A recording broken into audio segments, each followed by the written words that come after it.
तो ये हमारा क्वेश्चन है, और यहाँ पे जब हम इसे अटेम्प्ट करने की कोशिश करेंगे तो यहाँ पे हम ट्रिक लिख देंगे,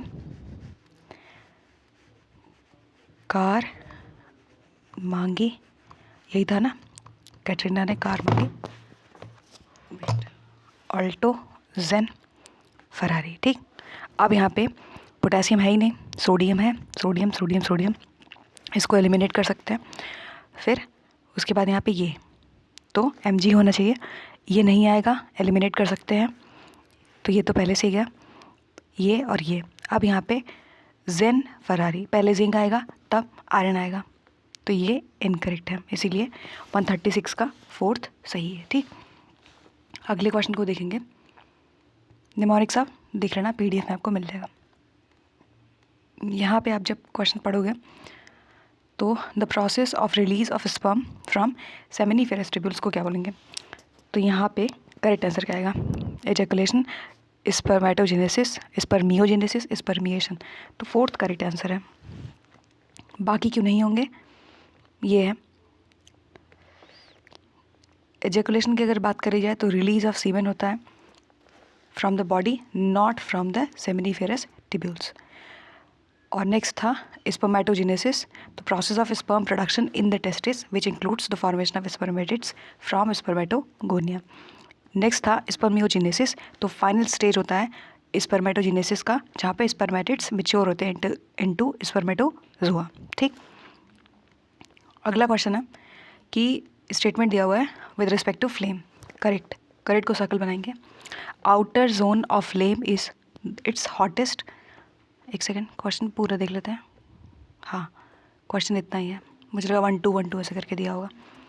तो outer zone of the flame is its hottest part where complete combustion takes place, middle zone is red colour, inner most is moderately hot, inner most is blue colour. यहाँ पे कुछ स्टेटमेंट दिए हुए हैं, पहले सॉल्व करने से पहले हम इसके कॉन्सेप्ट को देख लेंगे।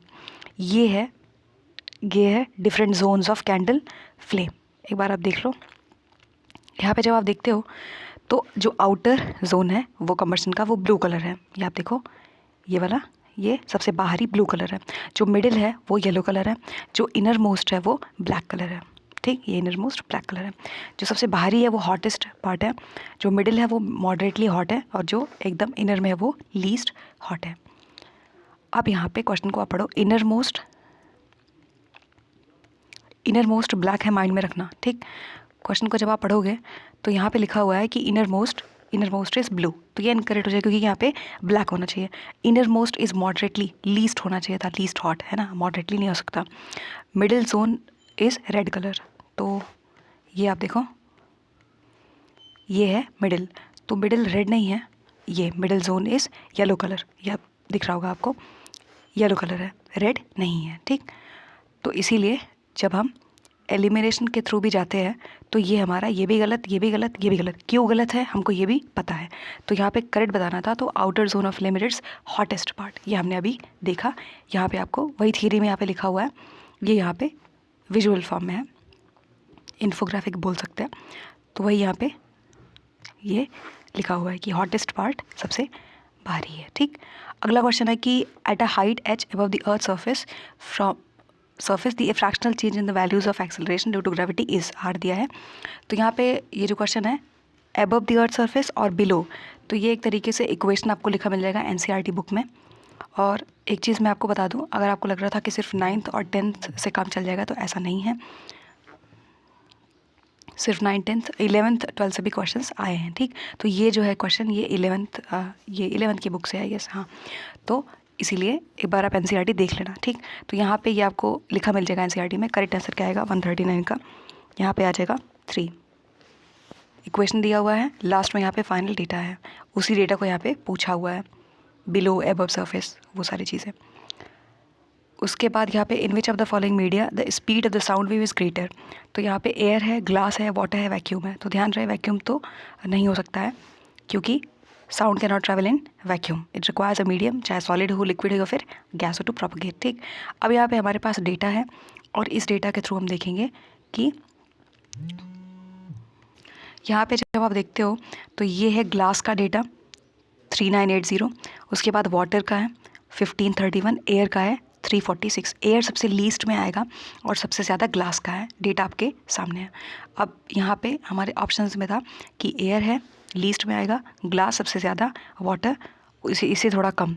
तो पूछा क्या था, ग्रेटर, है ना, तो इसीलिए हम 140 का करेक्ट आंसर लगाएंगे ग्लास। ठीक, अगला क्वेश्चन है कि a block of mass 5 kg is kept on a table top if block have length 10 cm, breadth 20 cm, height 40, then pressure exerted by the block of the mass 5 kg। जी हमारे पास value दिया हुआ है। Question को solve करेंगे। ये कुछ डेटा है। तो pressure exerted bye block, pressure equals force upon area होता है। फोर्स जो है वो यहाँ पे mg होगा, F इक्वल्स mg। तो F हमारे पास m है 5 और g का डेटा भी दिया था 9.8। ठीक, उसके बाद यहाँ पे सबसे पहले हम क्या करेंगे, फोर्स को कैलकुलेट करेंगे। तो क्या आ जाएगा, 5 × 9.8 49n। उसके बाद हम area of the blocks largest face जैसे कि L × B कैलकुलेट करेंगे तो हमारे पास आएगा 200। ठीक, तो यहाँ पे हम ये इसको मीटर में चेंज करने के लिए क्या है, 10⁻⁻⁴। तो ये हमारे पास डेटा आएगा मीटर का। फिर प्रेशर कैलकुलेट करने के लिए हम क्या करेंगे, फार्मूला को यहाँ पे रखेंगे। तो हमारे पास क्या आ जाएगा, ये है force, pressure equals force upon area. तो फोर्स हमारे पास ये है 49n, एरिया हमारे पास 0.02 ये है। फिर हम सॉल्व करेंगे तो हमारे पास इतना आंसर आएगा। ठीक, तो करेक्ट आंसर क्या आएगा, 141 का करेक्ट आंसर आएगा सेकंड। ठीक है, यही ऑफिशियल आंसर में भी दिया हुआ है। इनमें से कौन सा ट्रू है, Southern blotting is developed by Alwine 1979 में, northern blotting is developed by Broome and Gilbert 1978 में, western blotting developed by Towbin 1979 में, EM Southern 1975 purified IgG। Correct answer क्या आएगा, तो यहाँ पे ट्रू पूछा है तो ये सही है, वेस्टर्न डेवलप किया था टोविन ने। और जो बाकी हैं जैसे सदर्न ब्लॉटिंग की बात करी जाए तो ये फॉल्स होगा। सदर्न ब्लॉटिंग EM सदर्न ने किया था 1975 में, एल्विन ने नहीं किया था। और किसके लिए यूज़ किया जाता है, to detect specific DNA sequence. Northern blotting की बात करी जाए तो ये भी गलत है, ये जो है इंट्रोड्यूस 1980s में, 78 में नहीं। ठीक, टू स्टडी RNA मॉलिक्यूल्स। अगला था कि किससे प्योरीफाई किया था, तो इन्होंने प्योरीफाई नहीं किया था। ये जाने जाते हैं सदर्न ब्लॉटिंग टेक्निक के लिए, इससे इनका रिलेशन नहीं है। ठीक है, तो यहाँ पे थर्ड वाला 142 का थर्ड वाला करेक्ट आंसर है, ट्रू पूछा था। बाकी क्यों नहीं होंगे वो मैंने आपको बता दिया है। ठीक, यहाँ पे एक क्वेश्चन है, ये 9-10 का लेवल का है, 10 का लेवल का है। Light enters from air to glass having refractive index, यानी कि हमारे पास ये है 1.50। If the speed of light in vacuum is 3 × 10⁸ ms तो मीटर पर second, then the speed of the light in glass. कुछ डेटा दिया हुआ है, कौन सा सही होगा। लेकिन जब आप ऑफिशियल आंसर की देखोगे तो वहाँ पे आपको स्टार मिलेगा। ठीक, लेकिन फिर भी हम देखते हैं यहाँ पे, तो ये रहा speed of light in medium calculated through. तो फार्मूला आपको 10th की बुक में मिल जाएगा। तो ये है V = C/n। तो V स्पीड ऑफ लाइट होता है मीडियम में, C हमारे पास है स्पीड ऑफ लाइट 3 × 10⁸, n है 1.5 रिफ्रैक्टिव इंडेक्स, म्यू भी कई बार लिखा होता है। तो यहाँ पे ये हम वैल्यू जब पुट करेंगे तो 3 × 10⁸ अपॉन 1.50 सॉल्व करेंगे तो यही आंसर आएगा। ठीक, 2 × दिया नहीं है यहाँ पे कहीं भी ना, इनमें से कहीं भी 2 × 10⁸ नहीं दिया है, इसीलिए स्टार लगाया होगा। अगला क्वेश्चन है कि इनमें से कौन सा एसिड बेस इंडिकेटर, आपको NCERT में 9 या 10 में मिल जाएगा। ठीक, तो vinegar, lime water, turmeric, baking soda. तो यहाँ पे वहाँ पे और भी इंडिकेटर्स दिए हुए हैं। ठीक, तो यहाँ पे टर्मरिक करेक्ट आंसर आएगा। और टर्मरिक कंटेन करता है करक्यूमिन, ये थोड़ा सा हाईलाइट कर दिया है, देख लेना आप, इंपॉर्टेंट है। और changes colour in response to pH changes, turn red in basic solution, yellow in acidic, ये थोड़ा सा देख लेना।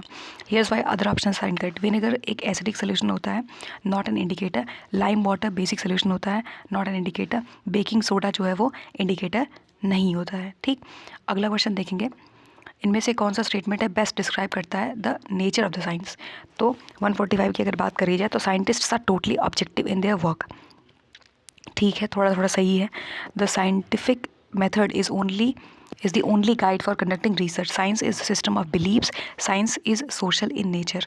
अब मुझे नहीं पता कि किस तरीके से इन्होंने science is social in nature को सही बताया है, लेकिन अगर आप जो पढ़ाते हैं बड़े बड़े साइंटिस्ट हैं उनके इंटरव्यूज़ वगैरह देखोगे तो वही चीज़ बोलते हैं कि बायस कुछ नहीं होता है साइंस में। तो वहाँ पे आप ऑब्जर्व करोगे और कैलकुलेट करोगे तो ऑब्जेक्टिव होता है।